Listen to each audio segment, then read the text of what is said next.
Bem, pessoal, tudo bem? Espero que esteja tudo bem.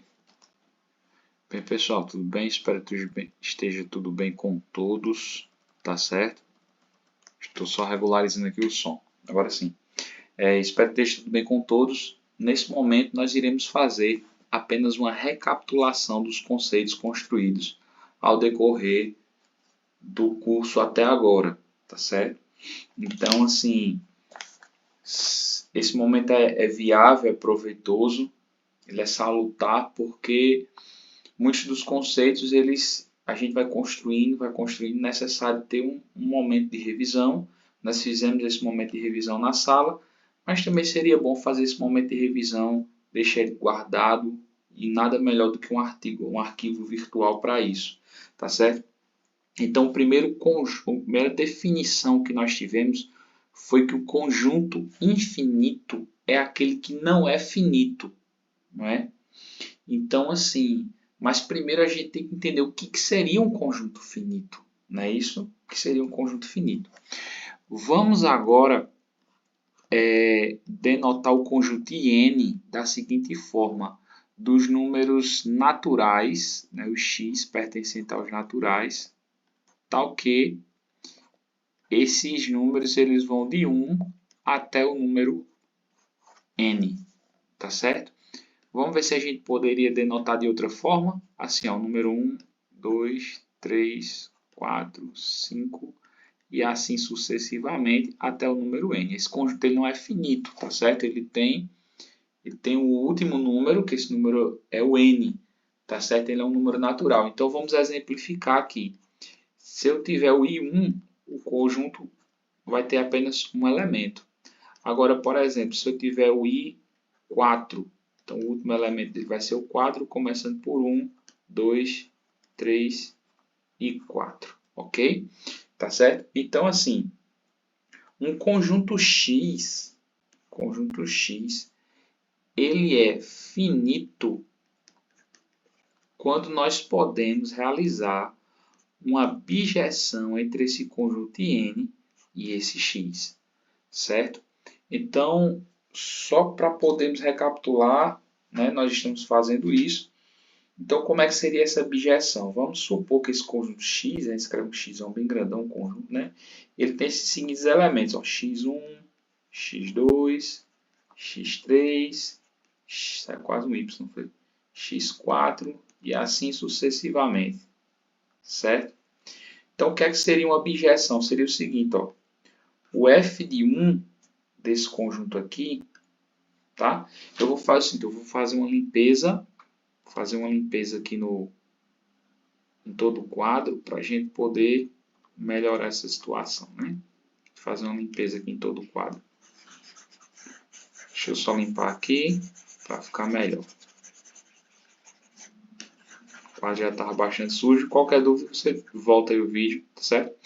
Então olha só, então a gente tem esse aqui, esse conjunto IN, né? A gente pode denotar ele assim, os números naturais de 1 até o certo n. Isso aqui é uma reticência, tá certo? Até um certo n. E a gente tem um conjunto que a gente diz que ele é finito, o conjunto x. Então ele é de que forma? Ele é x1 e ele continua x2, x3, que ele vai até um certo xn. Ele não é finito? Então o que acontece? Se nós conseguirmos fazer uma função, uma bijeção entre esse n e esse x, então nós dizemos que esse conjunto ele é finito, né? Então o que acontece? O f de 1 ele vai ser quem? X1. O f de 2 ele vai ser quem? X2. E se continuarmos assim, o f de n ele vai ser xn. Se a gente puder fazer aqui uma correspondência mais geométrica, ó. Agora, só lembrando também o que é uma função bijetiva. Uma função objetiva é porque ela é injetora, e ele é sobreinjetora, certo? Uma função injetora quer dizer o quê? Que se as imagens são diferentes, quer dizer iguais, isso implica que os elementos do domínio também... Opa, perdão, deixa eu só apagar aqui. Se as imagens são iguais, isso implica que os elementos dessas imagens, né, os elementos do domínio, eles também são iguais. Né? Logicamente, a gente pode fazer essa aqui. Ó. Se os números são diferentes do domínio, isso implica que as imagens deles são diferentes, certo? E sobre a ejetora, a gente poderia ser que para todo elemento, sim, para todo elemento de x, colocar x, deixa eu colocar aqui uma notação bem melhor para vocês, tá? Porque aí, uma notação que vocês estão acostumados, por exemplo, essa daqui, ó, f de A em B, né? Conjunto A, conjunto B, a gente tem um Azinho, e o f de A é igual a B, Bzinho, tá? Então, para todo, por exemplo, para todo B pertencente a B, existe um A pertencente a esse A grandão, tal que o f de A é igual a B, né? Só para a gente só recapitular. Então, assim, se a gente conseguir fazer essa correspondência, né? Essa função bijetora entre um IN e esse X, aí nós dizemos que esse conjunto X ele é finito, que esse N aqui, a gente diz que é a quantidade de elementos do conjunto X. Tá certo? Quantidade de elementos do conjunto X. Aí vamos lá. E se acontecer, deixa eu voltar aqui, já apagar tudo. Vou colocar aqui. Uma borracha bem grandona aqui. Pronto. E se acontecer, por exemplo, dessa correspondência desse conjunto X for com um número, o conjunto dos números naturais por completo, se a gente conseguir fazer uma bijeção. Então, por exemplo, conjunto 1, 2, 3, 4, 5. Aí vamos dizer que esse conjunto aqui é o conjunto x1, x2, x3, x4, x5.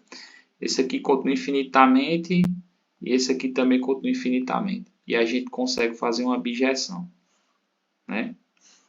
Então, dizemos que esse conjunto é enumerável.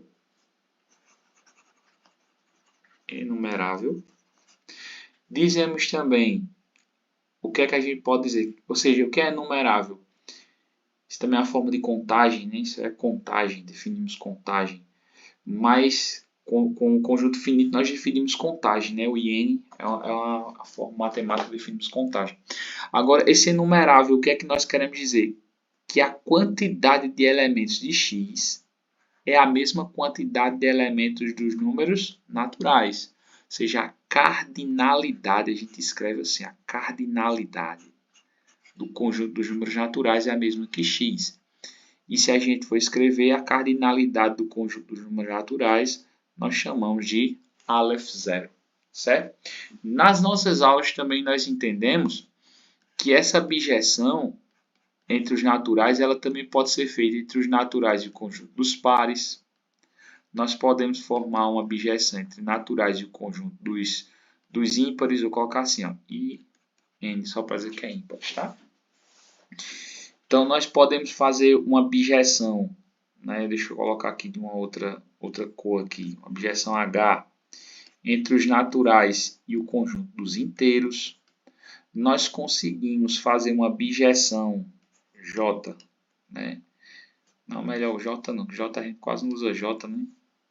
Mas, problema não. Deixa eu colocar aqui uma bijeção melhorzinha. Uma bijeção FGHI, né? Cadê? Pronto. Uma bijeção I dos naturais e dos racionais positivos. E a gente concluiu também que a gente podia fazer uma bijeção K entre os naturais e todo o conjunto dos números racionais. Ou seja, A cardinalidade dos números naturais, que é esse Aleph0, né? Deixa eu apagar aqui no cantinho. Vai para cá, pronto. A cardinalidade desses conjuntos naturais, que nós chamamos de Aleph0, primeira letra do alfabeto hebraico, Aleph0, ela é a mesma cardinalidade do conjunto dos números inteiros, é a mesma cardinalidade do conjunto dos racionais, é a mesma cardinalidade de subconjuntos dos infinitos dos naturais. Então, por exemplo, se a gente tem um subconjunto infinito dos naturais, ele tem a mesma quantidade de elementos que o próprio conjunto dos números naturais. Isso aí é surpreendente porque é contraintuitivo, mas isso é matemática, tá? Então, assim, essa foi algumas definições formais que nós fizemos. E agora no próximo vídeo, a gente vai tratar sobre a cardinalidade do conjunto dos números reais, tá bom? Obrigado a todos.